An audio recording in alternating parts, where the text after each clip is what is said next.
If you feel like you're never good enough, no matter what you do, if it always feels like you're falling short, no matter how hard you try, and if somehow you never seem to live up to your own expectations, even if you're managing to live up to everyone else's, then today's episode is made for you. Welcome back to the Psychology of Depression and Anxiety. I'm your host, Dr. Scott. I am a licensed clinical psychologist. I create and design and facilitate intensive outpatient programs for people with moderate to severe mood and anxiety disorders. I'm also the author of the book For When Everything is Burning and the upcoming book Lessons from the Woods. If you hear those credentials and you think, what on earth could this guy possibly know about the feeling of falling short and not living up to your own expectations? Well, let me tell you, that's not how brains work. You might hear my credentials and think, I bet this guy feels pretty good about himself every day. I bet he wakes up and says, man, look at all this stuff I've done. I am good. I have made it. I am happy with myself. But brains are kind of dumb. That's really what it comes down to. Our brains are not always very rational. And they have certain processes, certain habits that they engage in that can really sabotage our best efforts to feel good and enjoy our lives and feel proud of ourselves. Today, I'm going to describe two of those processes and one really simple but really powerful tool I've developed to combat them. So the first thing I want you to understand about your own brain is that it has something called a negativity bias. So a negativity bias means that your mind tends to be more focused on potential threats or problems or general deficiencies in your life than it is focused on achievements or accomplishments or successes. So basically, when you're appraising your own life, when you're thinking about like, who am I? How am I doing? What have I done? Your brain kind of goes through this checklist. And anything in your life that you feel like you have already accomplished or you're doing a pretty good job of or you're on track with, your brain kind of puts a check mark next to that thing and says, all right, we're good there. That means we don't really have to think about it anymore. So anything that gets this check mark, like, yeah, you're doing all right here. You're doing all right financially. You're doing all right with your health, whatever it is. Those are just examples. Your brain then kind of lets that thought go. Because since there's no threat, since there's no problem in that area, there isn't anything to think about according to your survival-minded subconscious. But as it's going through this list, it will almost inevitably come up against something where it says, we are not doing so hot in this area, friend. And when it gets to that thing, it stops. It stops going through this checklist and it says, here's the problem. This is the most important thing in our life right now, because this is the biggest problem, because this is the thing that is most wrong. Your mind, especially your subconscious mind, which is very similar to the subconscious of other higher level mammals. Your mind associates problematic or dangerous, potentially. Danger can mean like a lot of things here, but your mind correlates that with importance. And that's why it has a tendency to focus on the worst parts of your life.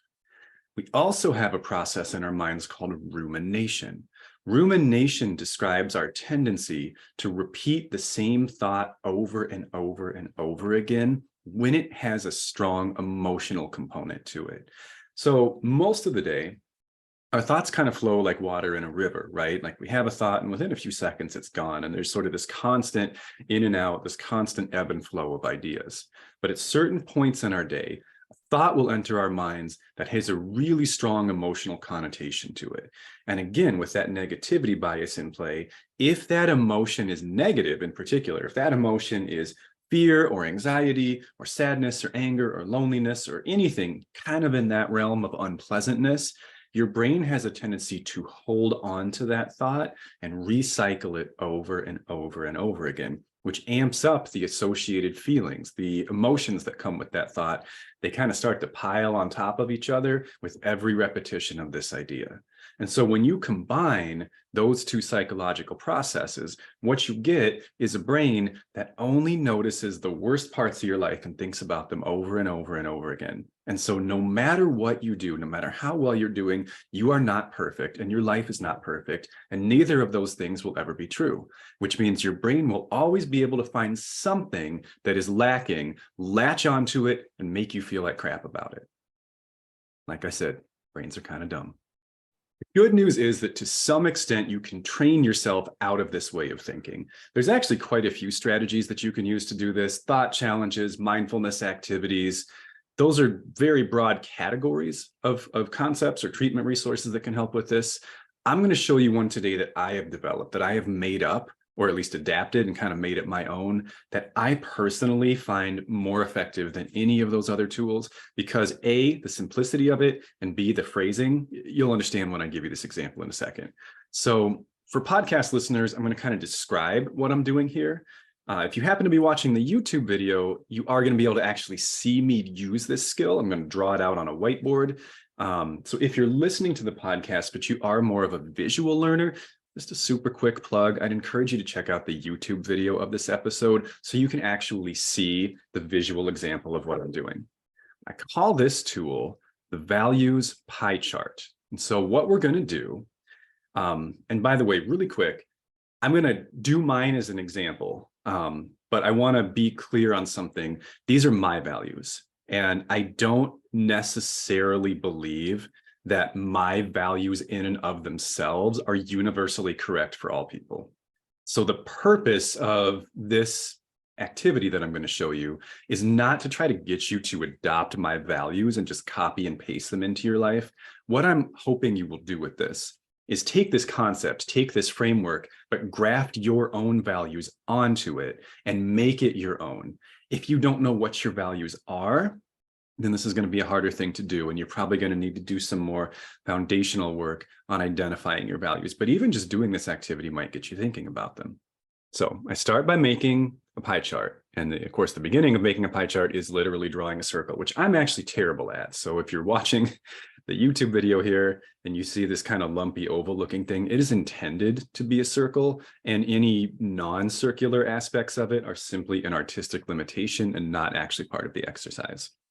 Then we're going to divide this circle into 3 sections. These 3 sections are not going to be equally sized. We have 3 categories of values, and they do not have equal importance in our lives. One category is going to represent about 2/3 of this pie chart, or 66% roughly.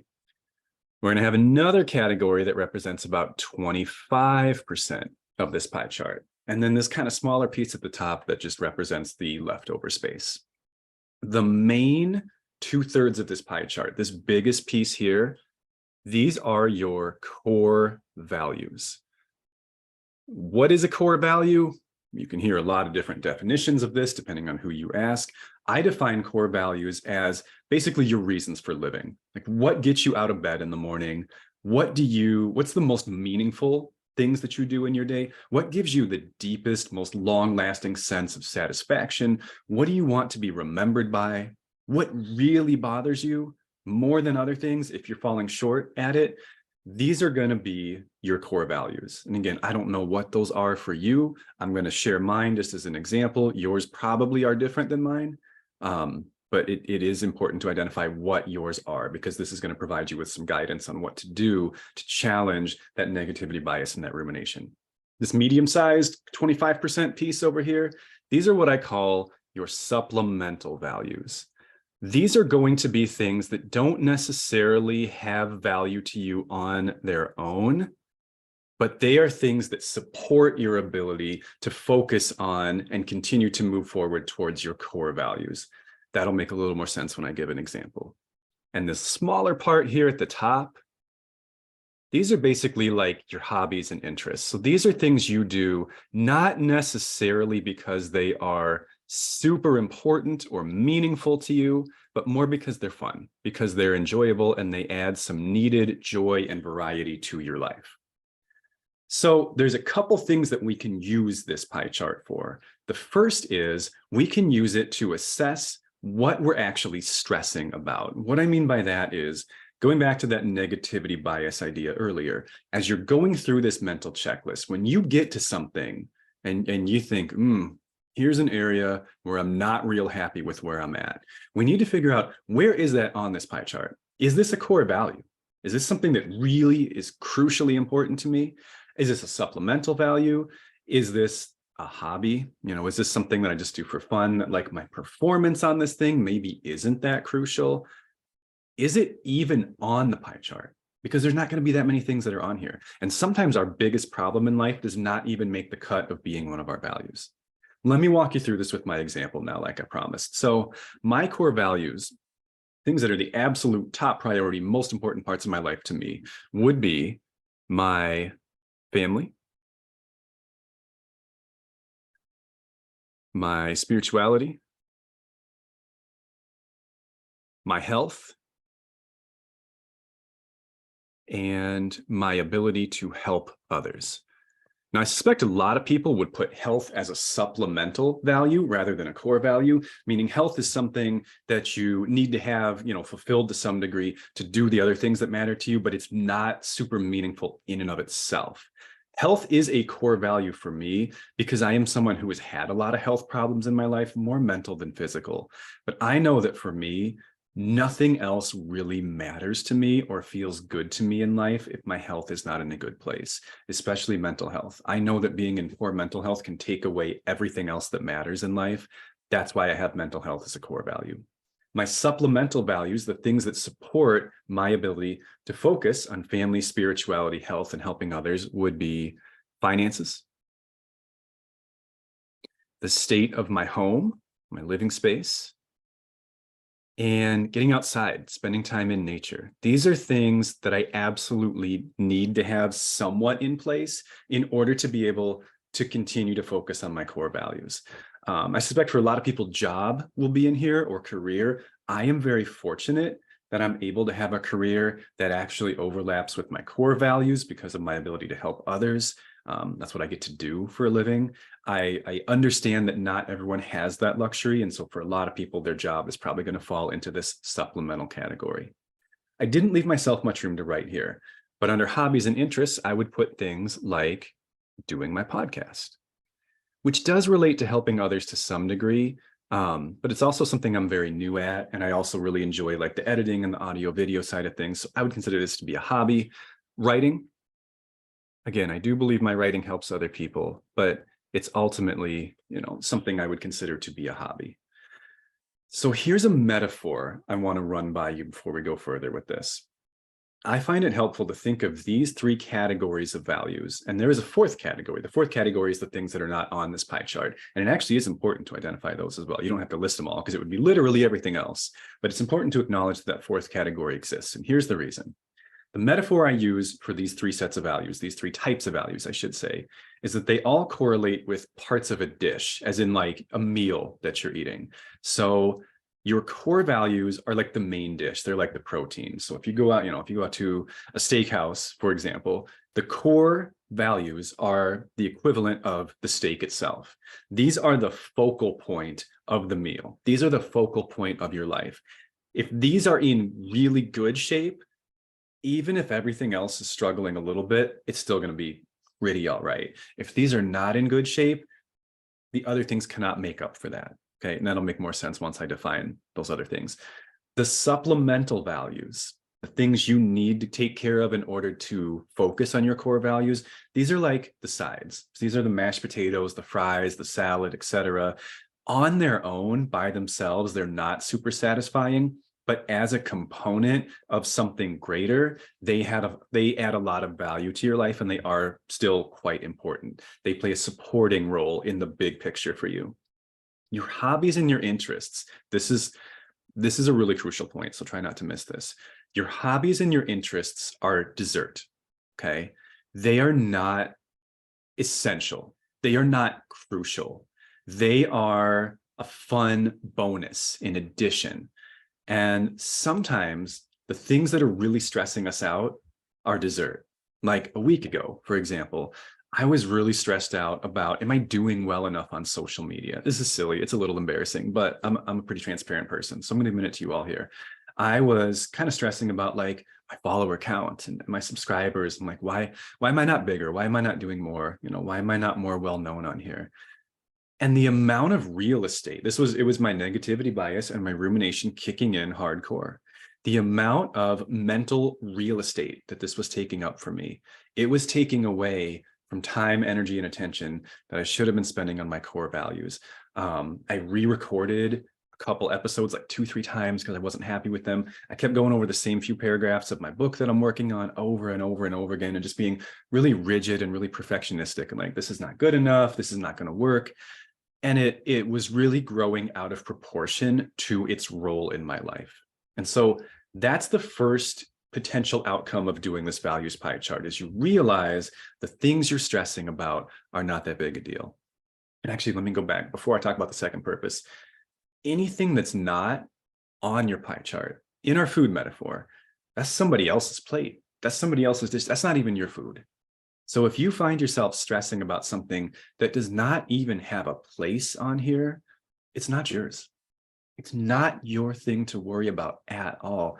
That does not even have a place on your plate, and it is not worth your energy. It is not worth your thoughts. The second potential outcome that you might have from doing this values pie chart is you may find, I am feeling like I'm pretty deficient in some of my core values or some of my supplemental values. I'm looking at what's really important to me and like, I'm neglecting it. I'm not doing what I need to do in these areas. This isn't going to feel good, but this is actually still a good outcome, because what that tells you is where you should be redirecting your resources, where you should be spending more time, energy, and attention. Because in my opinion, and my experience, it is impossible to overall enjoy your life. You can enjoy moments, but to have the deep sense of purpose and joy and satisfaction that I think we all crave, I don't think you can do that if you're not living in alignment with your core values. And I use that term alignment very literally. If anyone has ever driven a vehicle that was out of alignment, it's a really weird and confusing situation, because the body and the wheels don't quite point in the same direction. So if it looks like you're going straight, you actually are drifting out of your lane a little bit. And if you actually are going straight, it looks like you're drifting out of your lane a little bit. That's what it feels like when you are not living in alignment with your core values. You either feel like you're doing the right thing, but you're not, or you are doing the right thing, but you feel like you aren't. I hope that makes sense. I know it's kind of a weird metaphor, but as someone who has both lived out of alignment with his core values and has driven a car with terrible alignment, they feel very similar in a weird metaphorical kind of way. So the other thing I find really helpful to do with this is, for each of the items that you listed under core values, supplemental values, and hobbies or interests, those are obviously just categories of things, right? Like family isn't an activity. Family is a category. I recommend for each one of those, break it down into some core bullet points. What are the activities that support my expenditure of time, energy, and attention into this core value? In other words, like, what are the actual things I should be doing during my day to live in alignment with these values? And do that for every single one of them. Like, what does it mean to me to live in alignment?